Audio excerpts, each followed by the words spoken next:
ফেলুদা ঘটনাটা শুনে কিছুক্ষণ ভুরু কুঁচকে গুম হয়ে বসে রইল।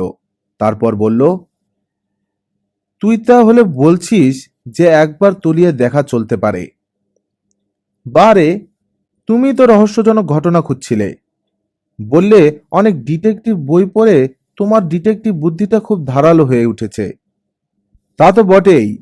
এই ধর, আমি তো আজ মেলে যাইনি, তবু বলে দিতে পারি তুই কোন দিকের বেঞ্চে বসেছিলি।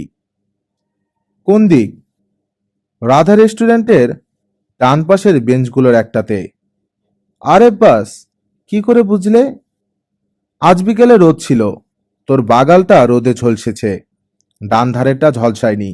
একমাত্র ওই বেঞ্চগুলোর একটাতে বসলেই পশ্চিমের রোদটা বাগালে পড়ে। ইনক্রেডিবল।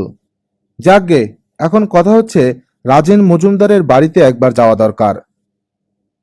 আর ৭৭ পা। আর যদি না হয়? হবেই ফেলুদা, আমি সেবার গুনেছিলাম। না হলে গাঁটটা তো। হ্যাঁ, কিন্তু বেশি জোরে না, জোরে মারলে মাথার ঘিলু এদিক ওদিক হয়ে যায়। কি আশ্চর্য, ৭৭-এ রাজেনবাবুর বাড়ি পৌঁছলাম না, আরো ২৩ পা গিয়ে তবে ও বাড়ির গেটের সামনে পড়লাম। ফেলুদা ছোট্ট করে একটা গাঁটটা মেরে বলল, আগেরবার ফেরার সময় গুনেছিলি না আসার সময়? ইডিয়ট, ফেরার সময় তো ঢালে নামতে হয়। তুই নিশ্চয়ই ধাই ধাই করে বড় বড় স্টেজ ফেলছিলি। তা হবে, নিশ্চয়ই তাই। আর তাই স্টেপ সেবার কম হয়েছিল, এবার বেশি হয়েছে।